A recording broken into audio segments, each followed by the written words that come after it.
Mwana Frank n'abatuuliriza n'abali mu studios nze njagala okutandikira ku bintu ebibaddewo. Uganda kati Munnayuganda yakulembera New York bwe kiri meya wa New York Mamdan Zohran ye meya kati era Bannayuganda n'abalabi ku mutimbagano nga bamuyozaayoza era ffenna tumuyozaayoza kuba aina omuzayo muyindi enewe naye wawano yazaalibwa mu Kampala Uganda ffe tumuyozaayoza nga Bannayuganda era tugamba nti tomanya nga President Obama bwe yabeere president nga ava Kenya naffe tumanya New York eyo omusajja oyo era engeri gyayogera tulaba ebyobufuzi byayinza kubitwala ne ku mutendera gwa president nalabye nga addamu Trump nga era ayogeza bumalirivu nga nti kino ekibuga kyabagwira omanyi Trump awo mu campaign wakati yagamba nti bamutike bamuzeeyo Uganda so awo njagala okutandikira era nzire muntu yene trail ya campaign oza twawezeza omwezi mulamba mulole gwezi nga tuli mu presidential trail ya campaigns naye nafunye omukisa nga ndiri Antonde eyo president wa National Unity Platform mbo yaveyo Sembabule najja ekayiro muri Antonde mamutekeyo mu kyalo ebbali muti era naasula mu kibuga yali Antonde ku makya n'avaamu nenfuna omukisa ogubeera very close awo ku trail yene ng'owamawulire nendaba ebintu bingi era ebimu njagala mbyogere wano ku mpewo era nkolina assessment ku byabaddewo embalala nga sinnagenda ku nsonga zino ezibadde mu ddiiro. Ekisooka bw'otunuulira akalulu ka Uganda ne East Africa ekyatutawaanya ennyo era kyolaba ekitawaanya ab'NRM bano basatu n'ensonga za busuulu ffe ng'eggwanga tetunnakula mu byabufuzi.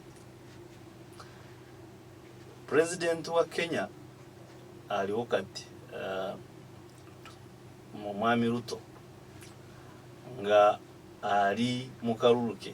ng'alina running mate mwena gwe mumanyi Rigathi Gachagua babadde bwe bati era ekiseera ne kituuka President Ruto yennyini n'ayagala ataaliemu Rigathi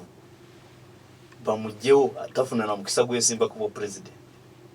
era byonna wabiwulira paka Rigathi we yasalira amagezi n'avaawo ne tufuna Kindiki kati nga deputy president Professor Kindiki kati yaliko naye baali babiri batera bayita mu kalulu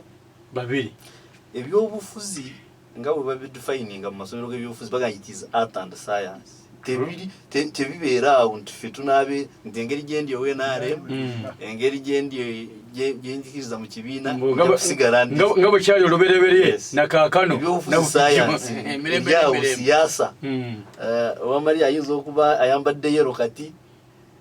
Justin Ndete example yatanyi Aisha Kabanda daga kati kino nga Kambugu so bwenkola comparison ku busuulwa yaliko mu kalulu ke Kenya nnyo era yajjayo characters nyingi eze Kenya era zaleeta mu byobufuzi naye bino byabufuzi bikulu Uganda tetunabituukako ebyabusuulwa yes nti nyinza okubeera owenarem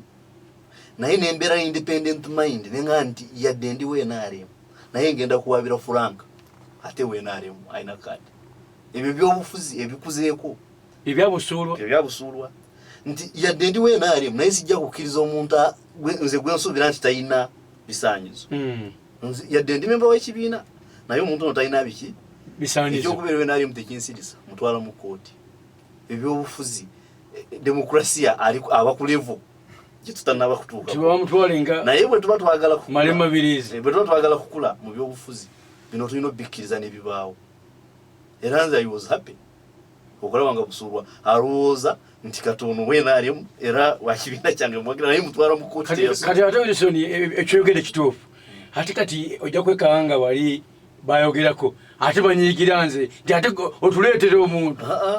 Kati ne bw'otambulete omusajja yagambye dda petition ye eri agenda mu electoral commission ne bw'otambulete wano ku mpewo kukyasanguza kiri mu pipeline ate mbadde simanyi kwayogedde kibadde ku teekateeka so nga tugenda mu byobufuzi bino kuba tukula nze nakalonda ndowooza guno genda kubeera mulundi gwa kusaba 16 21 ne kati kati waliwo abakalonda emirundi 6 waliwo abakalonda emeka kati abantu abo bonna babaze balonda tulina okulaba ndi waliwo okukula mu byobufuzi okukula kuno kwe kufuna abantu nga ng'omuntu ayimirira n'alowooza kyovula nze bwembeera n'obululu obuli mu Kampala nze omu kuba blaming ebibiina ebyobufuzi nga balaba MP omulungi fena gwe tutaddeko amaaso ne bamuteekako omuntu ani mulungi just tuli mu campaign sagala naye waliwo MP gwolaba gwe ne bwobeera wenaaleyo oba oli ne bwabeera wa nupu naye ng'ono MP wenaaleyo ogaze naye ono MP msala is tall yandi turepresenti nze naye ne bamuleetako omuntu ate ne bamuteekako n'amaanyi mangi n'olaba nga balwana nnyo ave mu parliament naye ng'owuyazi ne bwobeera ewaffe Rwabaganda Rakai n'omulaba mu parliament owuyanze eddoboozi lyange nange likoze eki likiikiriddwa kati ebyo byobufuzi byenjagala tugendeko byetusabirira nti yadde tuyiri mu bibiina naye ebibiina ate tebituteeka kasubi ku maaso ne tutalaba ne tugamba nti ow'ekibiina nze njagala ebyobufuzi ebiga nti yes twagerwayo naye bw'olaba nti ow'ekibiina ono byalimu tebikwatagana tunoonye anaasobola nabadde ngugambye njagala kukuwako ka view ke nalabye ewa munupu kuba yeyekagwe nalabye eyo gyembeera yentera okubeera nalabye abavubuka abato eryantonde Kyagulanyi atambula n'abantu abagenda mu bantu nga 10 ababeerawo shaidu naye ekikulu si bantu batambula nabo ekikulu njagala wetegereze ate njagala okikomparinge ne President Museveni ng'agenda mu nsiko manye byobufuzi comparison bakiri President bwe yali agenda mu nsiko bakahindo tafiri ba Geno Let Mwine Geno Pecos Kutesa abasinga bali bamaze okusoma Besigye bali Kenya nga bakola mu malwaliro ag'amaanyi Kenya nga badokita naye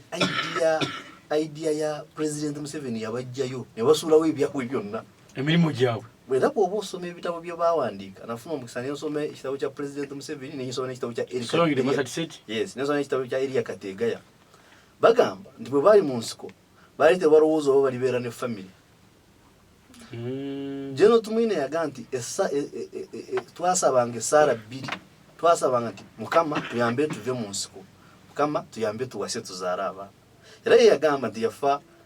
nga ebintu byonna yakoze eki kuba yasaba bave mu nsiko ne bakola ki era ne basaba nti Mukama tuzaale kuba yazaala n'alaba ne kubazzukulu bakiri so njagala comparison zino bbiri ozitegereze kuba tuli mu byabufuzi byakukula nti bano abantu mu kinaana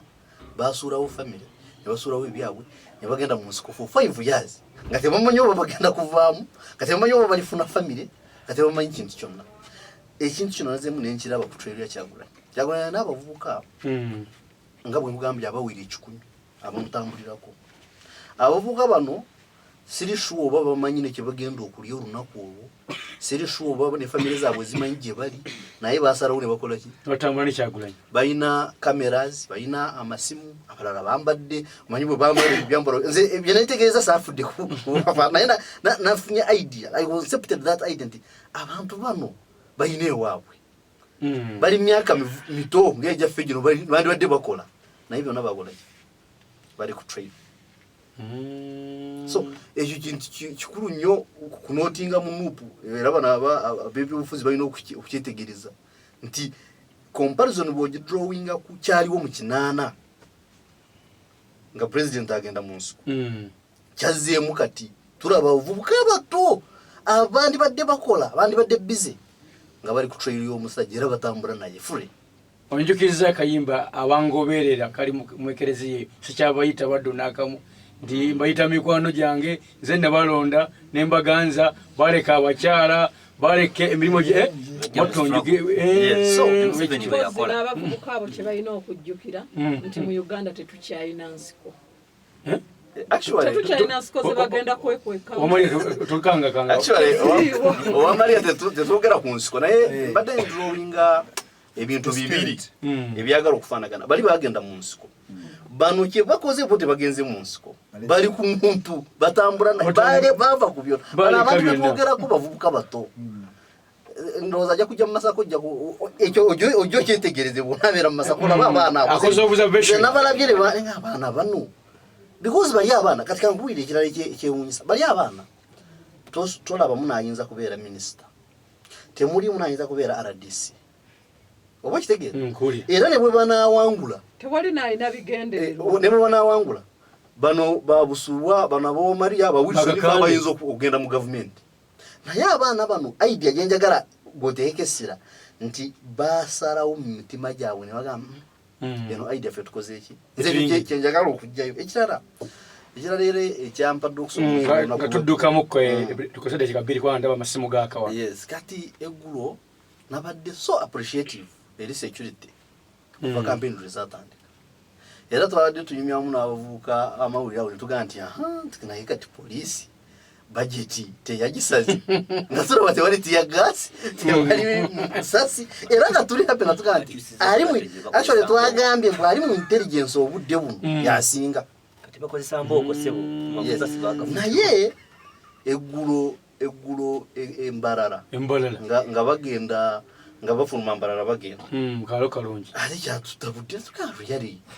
intelligence yazwali to appreciate ate nga tumusajja ekubye waki because omusajja avudde mu noosi yonna eastern yatandiki ate yo abadde n'abantu bangi n'okusinga ne wane embalala because oba omulaba ebutambala n'omulaba esembabule n'omulaba ezikamule eyo abantu baali bayitirivu n'okusinga n'ababadde wali embalala high school ku kisaawe naye twebuuze ekya provokinze security naawe ate neekola ki era sife tusaba nti kali ke babadde bakola nga bavuddeko ng'ebyobufuzi tubirabanga bwe biri bakaddemu there is no need really ey'okuddamu okulaba nga abantu balwanaganira ku street oba nga bwe tubadde tulowooza security yazzeemu nenga nti budget afunye obuzibu tulina okukola accountability mukko then lastly kyenjagala okutunuulira is on independence kati omanyi lulero lwe nali wano naga nti President Museveni emyaka gyonna atufugidde ku kye bayita siyaasa era bwe yabadde mu campaign eyo waggulu yagambye nti etteeka teriina buzibu ku muntu eyeesimbawo nga independent oba kitegeera nkuwulira kati of course ayinamu abantu ba independent nga babiri nga bw'obadde ogamba nti minister yeesimbawo nga independent kati etteeka ly'obwe liba limu protectinga ate president najja n'akiwa value ba independent tujja kubala era bajja kusigala nga we bali because one they are defended by the law era ne chairman wa party yennyini statement gye yakoze abakukola ki Wilson abakudefending katugendeko wabweru ampuliriza oli ku Lwasa Mayinja impact Frank njagala okutwala omukisa guno okwebaza abakubi amasimu n'abali mu studios naye njagala kusembyayo ekigambo kimu nti bannayuganda akaseera kano ke balimu bye balina omukisa era bali ku menu basaba kyakulya kati menu njagala bagitunuulire n'obwegendereza saagala batunuulire ebibiina zezikkiriza mu bibiina nnyo njagala batunuulire obusobozi era tusindika abakulembeze abanaagenda mu palamenti ne babeera eddoboozi lyabwe abali ku gavumenti nga bumika kandi ate abali ku gavumenti nabo ne bwe bakansala ne bwaba chairman LC1 omukulembeze alina okubeera nga definition yammwe era nga ddala omanyi nti bw'aba ayimiriddewo Masaka ebe eyimiriddewo naye